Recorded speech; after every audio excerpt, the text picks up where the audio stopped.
عزیزان گرامی، دین آیا ہے غلبے کے لیے۔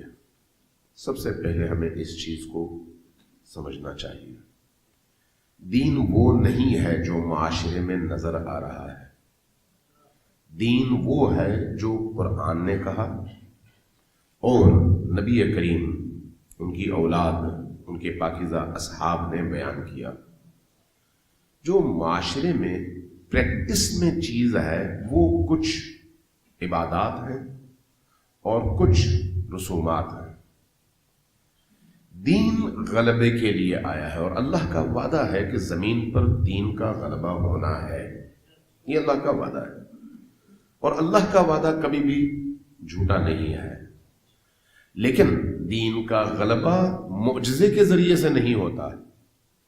اگر معجزے کے ذریعے سے دین کو غالب کرنا ہوتا تو اللہ تبارک و تعالیٰ کفار کو پیدا ہونے سے پہلے ہی ختم کر دیتا اور ساری کی ساری دنیا میں صرف اور صرف موحد پیدا ہوتے۔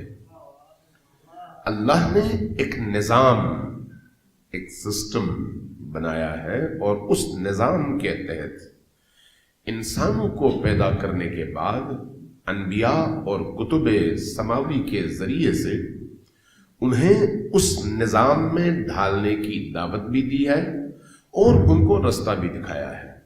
اب اگر کوئی قوم اسلام کی بنیاد پر ترقی کرنا چاہے تو اس نظام میں ڈھلے بغیر نہ وہ ترقی کر سکتی ہے اور نہ اللہ کے کیے ہوئے اس وعدے کی معراج تک پہنچ سکتی ہے۔ اس لیے ضروری ہے کہ ہم اپنے آپ کو اس نظام میں ڈھال لیں، اور اس نظام میں ڈھالنے کے لیے جو رستہ ہے وہ جد و جہد کا رستہ ہے۔ جد و جہد کیسی جد و جہد؟ شعور، عقل کو ہم وحی کی روشنی میں اس طرح سے لے کر آگے چلیں کہ بڑے مقاصد ہمارے سامنے ہوں اور چھوٹے چھوٹے اہداف کو ہم ایک طرف رکھیں، چھوٹے چھوٹے فوائد کو ایک طرف رکھیں۔ یہ ایک مقدمہ ہے اپنی گفتگو کے لیے جو میں عرض کرنا چاہ رہا ہوں۔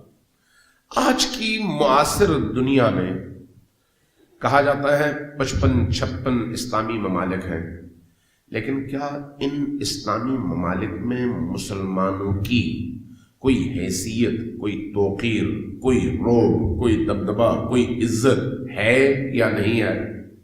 آپ محسوس کریں گے کہ دنیا میں تیسرے درجے کی مخلوق مسلمان ممالک میں بسنے والے لوگ ہیں، تیسرے درجے کی۔ پہلے درجے کے یورپ والے ہیں، اور دوسرے درجے میں پھر وہ ممالک آتے ہیں جو ان کے بعد ترقی کے میدان میں ان تک پہنچے ہوئے ہیں یا ان کو چھو رہے ہیں۔ لیکن اس کے برعکس جتنے بھی منابع ہیں، مخازن ہیں، قدرتی وسائل ہیں، اس کی شاید 70%، یہ میں ایگزیکٹ نہیں کہہ سکتا لیکن یہ مجھے پتا ہے کہ 60% سے اوپر ہے، یہ میں نے پڑھا ہے، 60% سے اوپر دنیا کے وہ تمام ذخائر جو انسانی ترقی کے لیے لازم اور ضروری ہیں وہ مسلمان ممالک میں ہیں۔ لیکن اس کے برعکس فساد، لڑائی جھگڑا، استحصال، قتل، جنگیں، فتنے، یہ سارے کے سارے یہ مسلمان ممالک کی تقدیر میں لکھ دیے گئے ہیں، اور مسلمان ممالک کی سرزمینوں میں یہ چیزیں سب سے زیادہ ہیں۔